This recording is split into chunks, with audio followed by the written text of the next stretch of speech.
अस्सलाम वालेकुम YouTube family, welcome back to my world, welcome back to another vlog. तो आज का व्लॉग स्टार्ट कर रही हूँ जी मॉर्निंग से। दोनों बच्चे अभी सोए हुए थे और मैं बाहर आई तो देखा भाभी भी नाश्ता बना रही थी।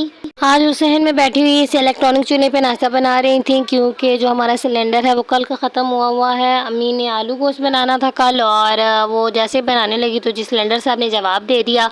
तो फिर कल तो खैर नहीं गया कोई भरवाने। आज अब्बू से बोला है सिलेंडर भरवा दें, क्योंकि सिलेंडर के बगैर ना बहुत अधूरे हो जाते हैं, बहुत सारे काम हैं जो रुक जाते हैं ना। नाश्ता बन चुका था तो फिर मैं अब्बू को देने आ गई थी जी नाश्ता, क्योंकि अब्बू को भी शुगर है तो अब्बू के लिए ना वो अलग से थर्मस में ना फीकी चाय भाभी निकाल देती हैं, और फिर भाभी बनाती हैं जी ये परांठे। क्योंकि मैं, अम्मी, अब्बू और सिस्टर जो मेरी हैं वो हम सब खाते हैं खुश्क रोटी सुबह, तो वो पहले हमारी बना लेती हैं, फिर इसके बाद परांठे बनाती हैं अपना और बाकी सब का। और मेरी भाभी बहुत ही मज़ेदार परांठा बनाती हैं। मेरी बहुत कोशिश होती है कि परांठा बनाऊं, अच्छा बनाऊं, लेकिन मुझसे अच्छे परांठे नहीं बनते, जो सच्ची बात है। बना लेती हूँ लेकिन मुझसे अच्छे परांठे नहीं बनते ना, जैसे भाभी बनाती हैं। और फिर ये भाभी ने बना ली थी सारे परांठे, और फिर मैंने उनसे बर्तन वगैरह उनके साथ उठवाए, अंदर रखवाए किचन में।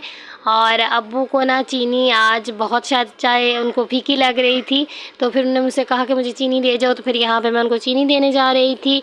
और फिर जी मैंने अपना सालन वगैरह निकाला, अब उसको मैंने गर्म किया, क्योंकि सालन पहले मैंने गर्म किया था लेकिन ठंडा हो चुका था, फिर मैंने इसको दोबारा से गर्म किया है ओवन में। आज जी नाश्ते में वही आलू गोश्त था जो अम्मी ने कल बनाया था, और फिर मैंने यहाँ पे अपनी चूरी बनाई, और भाभी बना रही थी जी भाई के लिए चूरी, क्योंकि हम सब बहन भाई जब कोई शोरबे वाला सालन बना हो तो चूरी बना के खाना ज़्यादा पसंद करते हैं, तो इसलिए फिर ना भाभी अब भाई के लिए बनाई थी चूरी। और मैंने अपनी चूरी में से थोड़ी सी ना मोहम्मद हमज़ा के लिए निकाल दी थी। मैंने कहा जब उठेंगे तो फिर उनको नाश्ता करवाऊँगी इसके साथ। और फिर मैं अपना नाश्ता लेके आ गई थी जी रूम में। और आज मेरा मतलब मुझे भूख भी लग रही थी, लेकिन जैसे जैसे मैं नाश्ता करी थी तो मेरा दिल ना ख़राब हो रहा था, फिर मुझसे खाया ही नहीं गया। मैंने बस थोड़ी सी खाई चूरी, और इसके बाद मैंने ना उसको रख दिया था, मैंने नहीं खाया, सिर्फ चाय का एक कप पिया था। आज चीनी भी मुझे थोड़ी सी ना तेज़ लग रही थी, क्योंकि हम ना थोड़ी सी लो शुगर पीते हैं, बहुत ज़्यादा मीठा नहीं पीते ना। तो आज जब पता नहीं क्यों ऐसे लग रहा था भी चीनी ज़्यादा है चाय में, शायद भाभी से ज़्यादा डल गई होगी, लेकिन खैर चाय थी, फिर हम छोड़ तो सकते नहीं थे, पी ली मैंने वो भी।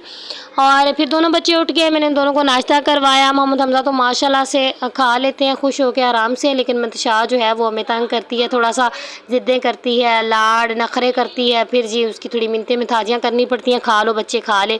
फिर वो जी कोई खाती है, थोड़ा बहुत खाती है, फिर यहाँ पे उसका वही खेलना कूदना शुरू हो गया था। खैर फिर इसके बाद जी अब्बू लेकर आए थे ये सेब, तो आज मेरा दिल था मोहम्मद हमज़ा को जी सेब इंट्रोड्यूस करवाने का, तो इस वजह से ना मैंने कहा कि आज ना उसको बना के देती हूँ सेब का कुछ ना। और साथ में ये आलू वगैरह लेकर आए थे, खीरा था, शाह को बहुत पसंद है, शायद उसके लिए लेके आए होंगे, और आलू लेकर आए थे। फिर जी यहाँ मैंने लिया था एक प्यारा सा सेब, और इसके फिर मैंने छिलके वगैरह उतार के इसको मैंने काट लिया था। और दो दस मैंने लिए थे बादाम, उनको मैंने पानी में ना भिगो दिया था, क्योंकि मैंने इसके छिलके उतारने थे।